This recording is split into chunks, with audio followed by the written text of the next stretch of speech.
All right, hello everyone. Thank you for joining us for our three-part virtual Resilient Yolo workshop series.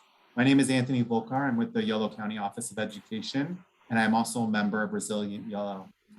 So today I'll be introducing our presenters for today's workshop in just a moment. But as we begin, we should take a moment to acknowledge the land on which we are gathered. So for thousands of years, this land has been the home of the Patwin people. Today, there are three federally recognized Patwin tribes: the Kachil-Dihi Band of Wintun Indians of the Calusa Indian Community, the Quetzal-Dihi Band of Wintun Indians, and the Yocha-Dihi Wintun Nation. The Patwin people have remained committed to the stewardship of this land for over many centuries. It has been cherished and protected as elders have instructed the young through generations. We are honored and grateful to be here today on their traditional lands. Thank you. Now, first, as we begin, I just wanted to share briefly about Resilient Yolo. Formed in 2014, Resilient Yolo is a community-based collaborative with an interest in strengthening the resilience of Yolo County by providing education about adverse childhood experiences, or ACEs. In 1995, a study on ACEs identified a link between ACEs exposure and a higher likelihood of negative health and behavioral outcomes. During today's workshop, we are providing an introduction to adverse childhood experiences, or ACEs, and resilience. And our workshop today will be led by Resilient Yolo co-chairs, Susan Jones and Tessa Smith. And let me just read a brief bio on our presenters. So first up, we have Susan Jones. She is the co-chair of Resilient Yolo, and she is also the founder of Creative Behavior Systems. So Susan Jones has a 20+ years of experience in the trauma-informed approach to behavioral intervention and support. She also works on the science of adverse childhood experiences, or ACEs, and resilience building expertise. Susan is a longtime ACEs trainer, a former behavior specialist analyst who has worked with many leaders and teams in criminal justice, nonprofits, community organizations, and many schools and school districts. All right, next up, our second presenter is Tessa Smith. She is also a co-chair for Resilient Yolo and a cultural competence coordinator with the Yolo County Health and Human Services Agency. Tessa is one busy woman with her positions with the Yolo County Health and Human Services Agency. Also, she is the chair of the District Attorney's Multicultural Community Council. She also is co-chair of Resilient Yolo, and she is an ongoing advocate and tireless worker for you. She also serves on the HHSA Cultural Competence Committee, where she partners with community members throughout the county to provide equity and reducing health disparities among diverse populations.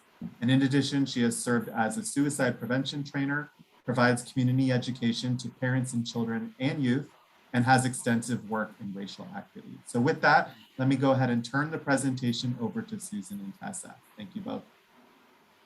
Thank you. Thank you, Anthony. That was a lot, Thank you. Can we go to the next slide, please?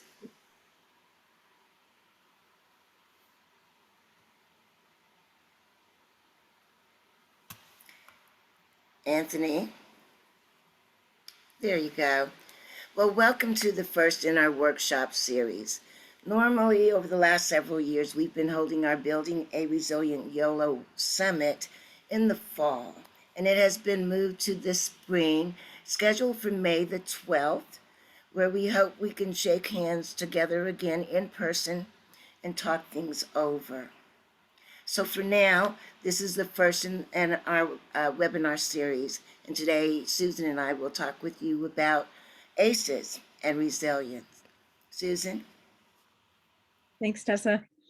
So we're going to just kick off a very simple summary of what ACEs is and resilience and how this is all correlated and so important in our mission of our work with Resilient Yolo in our county of Yolo County. So to start it off, what Anthony mentioned just a little bit ago is there was a study in the mid-90s by Dr. Filiti and Dr. Onda, and they looked at 10 different categories. The categories were in 3 arenas of abuse, neglect, and household challenges. And in these different arenas of abuse was physical, emotional, or sexual. Neglect is physical or emotional. And household challenges were things like growing up in a household with parental incarceration, or mental health or illness or substance abuse, and things such as that. The term adverse childhood experiences, ACEs, comes from this study that Falidi and Onda did in the mid to late 90s. And what they did is they conducted more than 17,500 participants, adult patients, between the Center for Disease Control and Prevention and Kaiser Permanente. And the term ACEs, again, specifically refers to these 10 categories in these 3 arenas of adversities and experiences by the age of 18. So we're looking at the younger population who has experienced some level of adverse childhood experiences when we're talking about the ACEs study. One of the pieces that's really important to recognize is that the 10 ACEs identified in this study are certainly not only the only risk factors when it comes to talking about toxic stress. Other factors such as racial discrimination, separation from a parent or caregiver, or other reasons like deportation or migration or even a medical trauma may also be risk factors for toxic stress. I'll go ahead and pass it on over to Tessa now. We're going to talk a little bit more about stress. Thank you, Susan. Next slide, please. There you go. So these adverse childhood experiences, when a child in their developmental years experiences that kind of adversity, it really does create a biological stress response. Now, the stress response can run anywhere from being positive, tolerable, or toxic. So let's just take the first one. For instance, all stress is not negative, all stress is not bad. Some of it is actually helpful. For instance, down at the bottom, they give you an example of, you're facing a tough test at school. So what happens? Your heart rate kind of accelerates, your blood pressure goes up a little bit, your hormones kick in, and you go, maybe I should study. Maybe I should get on that right quick. And so our body has a way to kind of regulate us and bring us back into where we have some equilibrium. So down there and under that first column, you see a word, homeostasis. And that just means our ability to regulate and return to a state of equilibrium in our body. We can even manage a tolerable level of stress, stress that goes on for an extended period of time with a little help from our friends.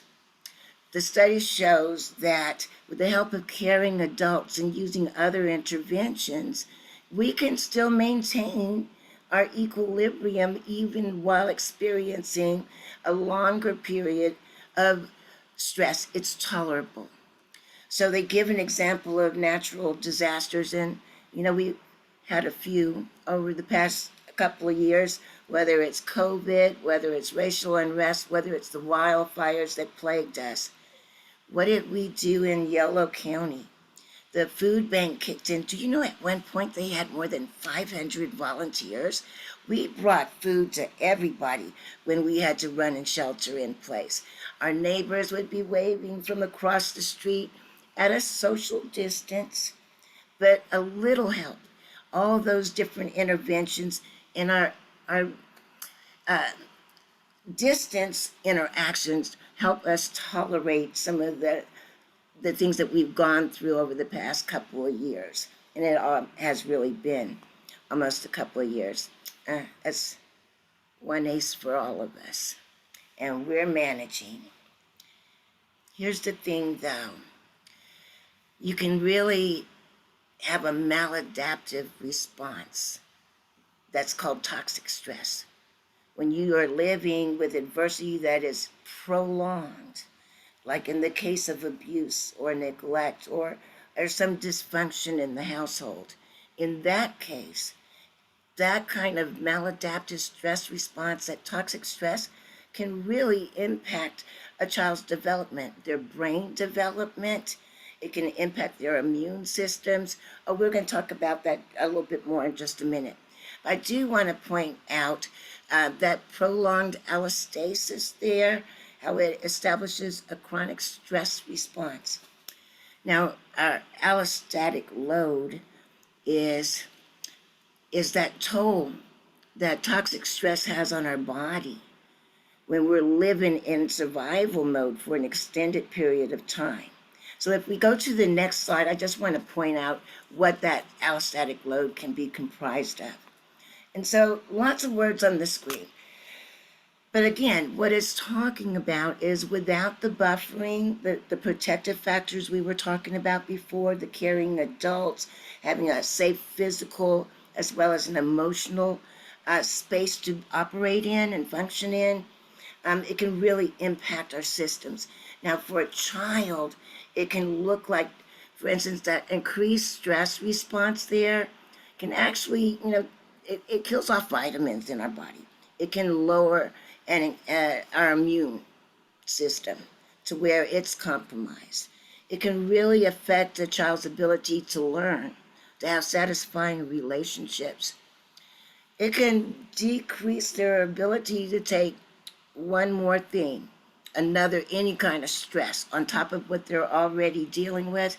And so you can see it even in their behaviors. They may be fighting, they may be isolating, they may be numbing themselves.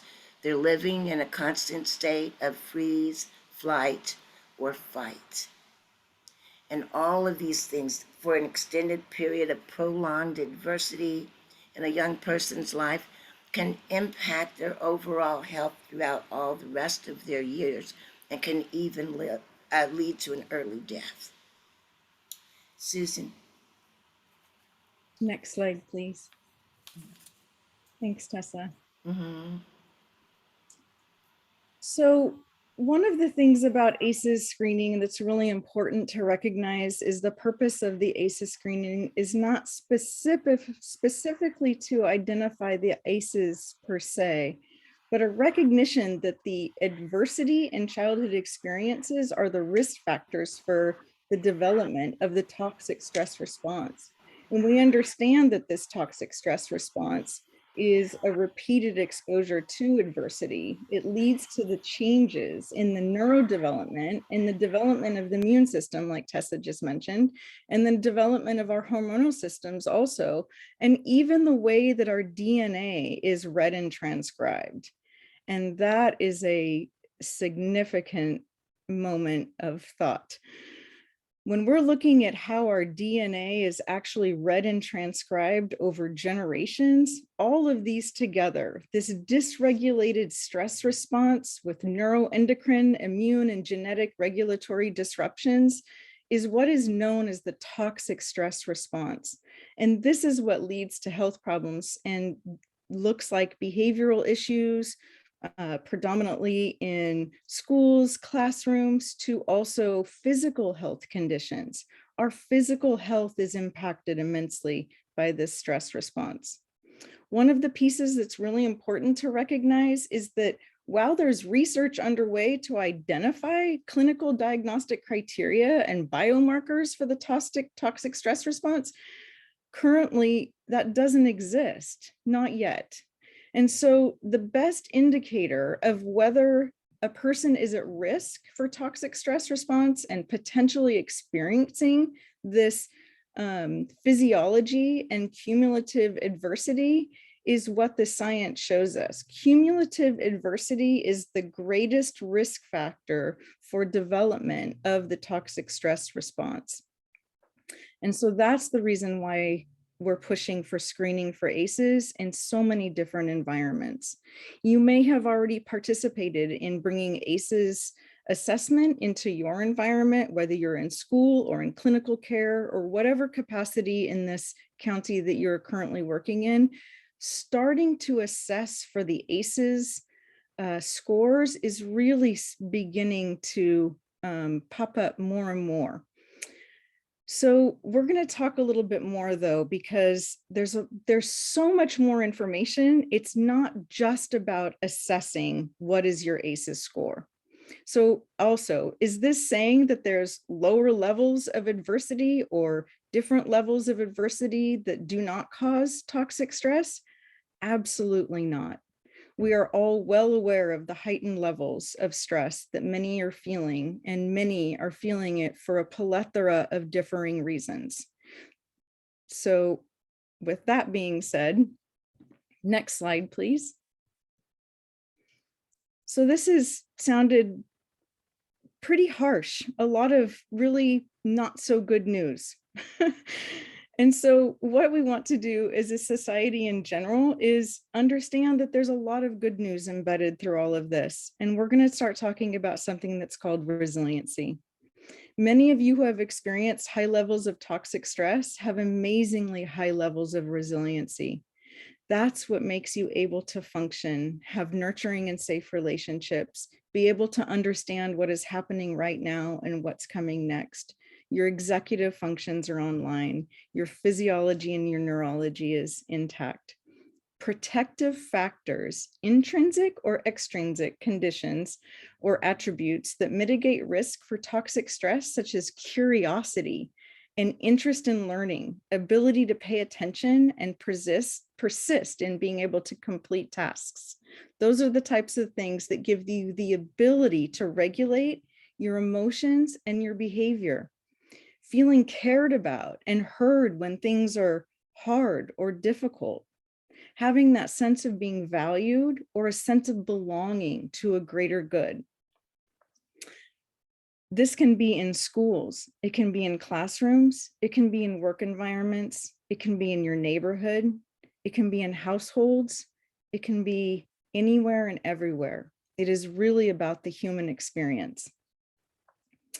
So what this is all about is the risks associated with the ACE exposure are modulated by multiple factors such as biological susceptibility, which includes genetic material inherited from one's parents, combined with protective factors such as supportive relationships, positive environments, and community resources. So while there are a number of validated research-based tools to evaluate attachment and relational health, there are very few short dynamic screens available for easy use in any sort of environment, from clinical care in order to schools, to be able to screen for all of these different protective factors. So while these tools such as protective factors surveys and things like that are available, we're encouraging providers to connect with them more and more, because it's not just about finding out what your ACE score is. We could each individually have a very high ACE score and also have a very high score for resiliency.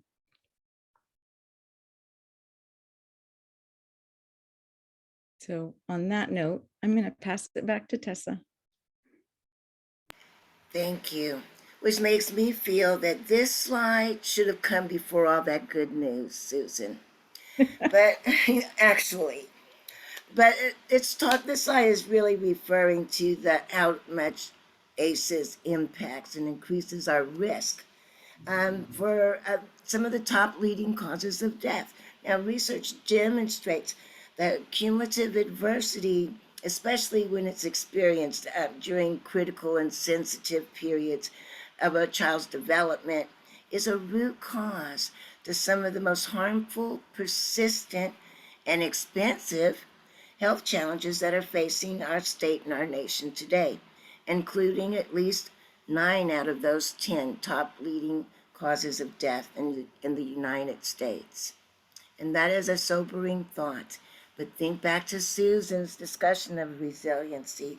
That's our balance. That's where our equilibrium can be. So next slide, please. So it's really important that each one of us begin to embrace some very basic trauma-informed care principles. The first is to establish physical and emotional safety for ourselves and for others. To build trust in relationships so that it's not so hard to to share what hurts when we need to, and to recognize the signs and the symptoms of trauma exposure. So, as I spoke of earlier, what it can look like in school, and Susan went even further about that dysregulation can look like misbehaving, can look like zoning out, can look like being out sick, oftentimes with because you can't fight off a cold well.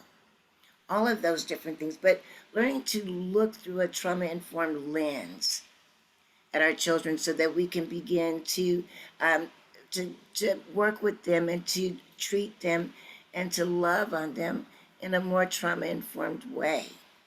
And then to promote that care of self and others.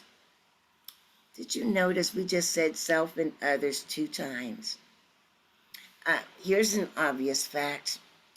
We were all children once, and we got our own stuff. And how we show up at work to care for our young people has a direct relationship to how much we are taking care of ourselves, how much we are able to regulate our own stressors so that we can put them to one side when we're interacting with other people. Just a note, I'm just saying, you know. And then we want to ensure collaboration within systems to be trauma informed. At the heart of trauma informed work is really considering the whole body, the whole family, our whole community. And that's going to take collaboration among all of us to meet the needs of one young person at a time. And lastly, to provide care that is sensitive to racial, ethnic, and cultural background, as well as gender identity. We know when we're working in trauma-informed spaces that help needing and help seeking behaviors can look different across culture. So part of our trauma-informed lens that we're using when we're caring for our young people and for ourselves needs to include that lens as well, to have that equity lens out there as well. And so next slide, please. And I think, Susan, you are up again. Thanks, Tessa. So I get to talk about some more of the positive stuff again. Back to the good stuff. Everybody has stress. Everybody has some level of stress. And sometimes people have lived experiences where the stress is continuous. And it's in that arena that we are talking about called toxic stress. And Tessa mentioned earlier, it does cause maladaptive issues to our physiology and our neurology, and it really shifts our ability to be able to just be present in the very moment. This slide shows evidence-based stress strategies for toxic stress regulation, and there is no right answer for each individual person. Your best menu might involve 1 or 2 pieces from this design. Or you may be an individual that requires a little bit from every single different arena. So being able to get outside, I'm going to start with the exposure to nature, because getting outside is a shift. It offers a natural shift of our physiology and neurology to be able to connect with just light, air, water, soil, plants, all of those components that are outside. Mental health care. Not everyone has significant access to mental health care. And as a matter of fact, a lot of the mental health care that is out there is a plethora of different types of diagnosis focused, whereas a lot of the different diagnoses that we're seeing are coming from this maladaptive component from having a lived life filled with toxic stress. So supportive relationships, that one is really key. Being able to connect with that social influence. When you are with another person and you have a sense of value or belonging, you are able to actually calm and connect because of that social connection. If you're with a group of others, maybe at work or in a classroom, and you have that same feelings of value and belonging, you are going to be able to better engage Be aware of other person's thoughts and feelings and experiences, as well as being able to share your own much easier. I always say trust and truth. If one doesn't exist, neither does the other. You're going to have a much more opportunity in your supportive relationships to be trusting if you are able to speak your truth. And then the opposite also exists, unfortunately. Quality sleep. How many people actually get quality full night sleep? I don't know very many, if any at all. So quality sleep actually will come when our stress levels are lessened. Balanced nutrition. So many are not able to have access to balanced nutrition. And also, even those who might have access to nutrition don't have choices, or I shouldn't say don't have choices. They make choices in moments in order to not go down the path of staying on a balanced nutrition based on all of our stressful environments, maybe our workload or just being too busy. It's very quick and easy, especially teachers, to not eat well and take care of your brains and bodies through the food that we're eating. Physical activity.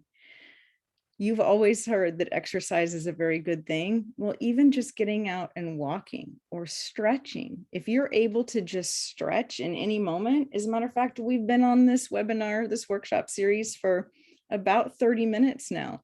And how good would it feel to just kind of move your body around, because we're all sitting in front of a computer listening to this workshop series. Physical activity and movement really gets the neurology and the physiology moving in the correct direction. And it is a good beginning to be able to lessen stress for many people. I'm going to end with mindful practice because it's one of my absolute favorites. I have many experiences of sharing mindfulness through leaders or organizations or classrooms and schools. And practicing mindfulness is just that. It is a practice. There is no goal. There is no right or wrong. It is literally starting where you are now and being able to build over time the ability to just be where you are.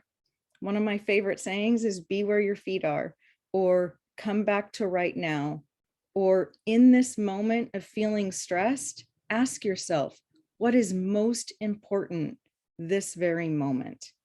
And sit with it for a second, and then determine what it is that you want to do next. So these are evidence-based strategies for toxic stress regulation. And even though you as an individual might really fall into one of the categories of what works for you, different people like to have different types of supports. So having an awareness of all of the different types of things that are quite simply available to the majority of us at any given time is just a wonderful starting point to be able to support not only ourselves, but also others around us.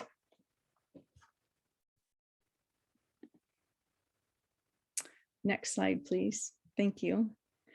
So we're going to end, not end, but we're starting to wrap up our webinar, and we're going to talk about a network of care. What's a network of care? So this is essentially Resilient YOLO. And Resilient YOLO is a group of interdisciplinary health education and human service professionals, community members, and organizations that support adults, children, and families by providing access to evidence-based buffering resources and supports to help to prevent, treat, and heal the harmful consequences of toxic stress. What we're saying here is Resilient YOLO is creating. We're always in the process of creating and practicing, but we are creating a network of care. And in this network of care with Resilient YOLO, we currently have 3 work groups. One of them is IT focused.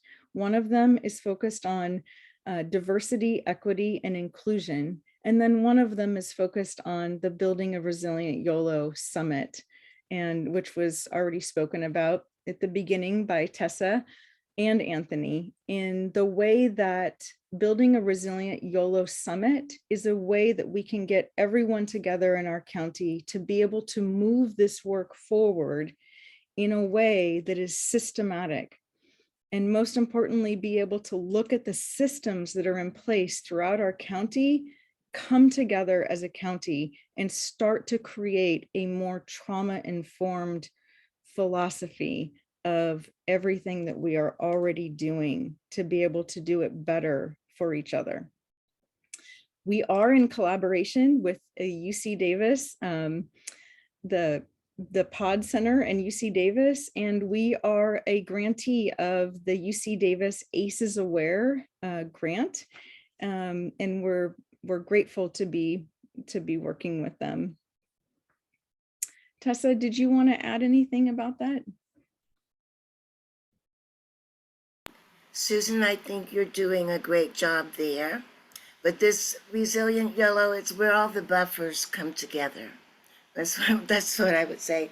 We're learning to be better buffers, and linkage is so important because the more we collaborate together and link our services, the more fluid it will be. And that's at the heart of becoming a real network of care. So we do invite you to join Resilient YOLO. So important after the tough years that we've had here, last couple of years, that we do get a chance to engage and collaborate and to share our work so that we can support each other in the process moving forward. You called our IT work group, our Be the One work group, an IT work group. But actually, this is where we learn how to be the one. And Be the One is one of our web pages that we are right now redesigning. But it offers real life, everyday social ways to interact socially together, ways that we can support each other around the neighborhood. And so that's just one of the working groups that we are offering. And we invite you to come be a part so that each one of us can learn to be the one in somebody else's life. There you go. Thanks, Susan. Thank you, Tessa. And I'm going to add to that. When I talked about value and belonging, being the one is actually what we're discussing when we're talking about adding value and belonging to an individual's life, period. Absolutely. Absolutely, my friend. So on the next slide, we'll go ahead and go to the last slide. There is a QR code on this slide, and this is where we're going to have a little call to action, because what we would like to do is, if you're in Yolo County, we would like you to join us and join this collaborative. We do have monthly meetings that are open to the public, and they are filled with a plethora of information of how we are creating a more trauma-informed county in Yolo County. We often have a speaker that comes and shares maybe what their experience is or how they are bringing different types of trauma-informed work into their work environment, or maybe schools, or whatever it may be. So this QR code will link you to the Resilient YOLO website, and the Resilient YOLO website will have not only ongoing updates of many different information from our amazing administrator, Bonnie Berman, but it also will give you a plethora of information of how to join us on an ongoing basis and how to support changing the trajectory of Yolo County becoming much more trauma-informed. Tessa, do you want to add anything? You know I don't. ACEs has been a huge movement. It's really brought about a shift in the way we take care of each other and our young people. It was a monumental endeavor. We're still learning how to work with that information that we've learned. we can't talk about everything that we've learned about ACEs and resilience in even an hour. And so I think we hope we did a good enough overview for you, an introduction for you all to get your feet wet and want to learn more about ACEs and how to support each other and build resilience in ourselves, in our young people, and in our communities. And so with that, I think we can turn it back over to Anthony. Well, thank you both. I was just going to ask too. I mean, I was listening to you share about ACEs and resilience, and I think you started to talk about it too, but are we seeing places where awareness of ACEs and adverse experiences is really making an impact in Yolo County? And as people become more aware of the research, how are we seeing a local impact there? Well, we've been working on becoming a trauma informed community and county for quite some time. Now, Susan can talk to the sheer power, but most of our providers are offering ACEs screenings. The ACEs screenings, again, like we've said in this brief presentation, those are the stressors. So we've been identifying those stressors in our young people, and we do at Health and Human Services. Not only do we do it with the young people, we do it with our adults that are enrolled in our mental health and substance use programs, because that's the rest of the story. Living with toxic stress, we talked about the maladaptive stress response leads to maladaptive ways of coping. And that's the other thing that we've learned. So ACEs and ACEs screenings has helped us track this trajectory and confirm the ACEs study. But it's helped us track the trajectory of a person's life and helped us learn to where and how best to intervene. And so I see this in our work in every part of Health and Human Services Agency. Susan, would you want to add to that? Yeah, I can add that there are many organizations and educators that are starting to just respond with the basic information of no longer questioning what is wrong with you, but what has happened. What's happened to you? And that is one of the most basic thought processes when it comes to when communication has gone sideways is what the words that I like to use, whether it's in a classroom or in a work environment or in the community. Oftentimes when communication goes sideways, it's those lived experiences that are coming out in that moment. And to be able to respond in that moment, as opposed to react and adding additional layers of lived experiences to the moment, being able to respond with a compassionate response of, oh, okay, so what is happening right now is this person is feeling incredibly stressed for whatever reason of what has happened in their life. And it is coming out in this moment because they feel incredibly passionate about something, and the ability to articulate it clearly is not present. So being able to respond with compassion is a component of the shift of understanding what has happened to you, as opposed to what is wrong with you? What is wrong with you? That was my favorite, and one of the first things I learned about ACEs. Thank you for bringing it into this space, Susan, because after that you really can understand that how our past is never just our past, how it actually lives in us and in our body. And that's what we learn from doing the screenings. And then we see what is going on in front of us in our lives. Absolutely. I love that. Thanks for bringing that in. Thank you. Well, again, so thank you all for those of you that are out there listening. Thank you again for joining us today.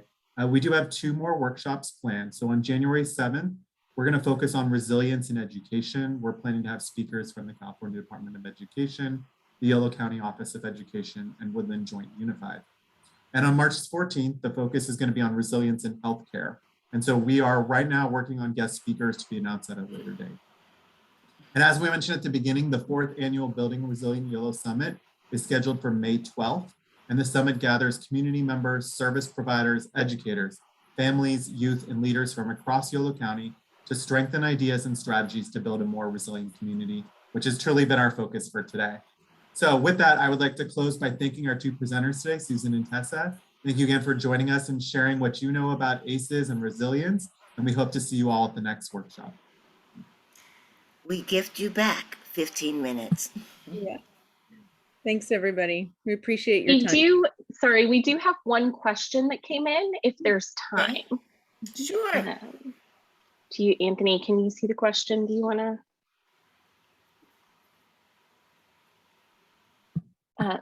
See. Sorry, question that came here in. We go. So is there training for how to respond versus react? Susan? So this is actually what I do for a living, is trainings and workshops and webinars and all of those beautiful things. So there's also Resilient YOLO, our collaborative, has other individuals who are also offering trainings. So absolutely, yes, please connect with us. The easiest way is through the Resilient YOLO site, or Tessa and I both have our emails on that last screen. And I do know that this recording is going to be kept and available for public at any time. So all I can say is please connect with us. We would love to connect with you to further this work, especially in our county. And thank you for asking that. Absolutely. All right, thank you again for joining us, and we'll hope to see you at the next workshop. Thank you.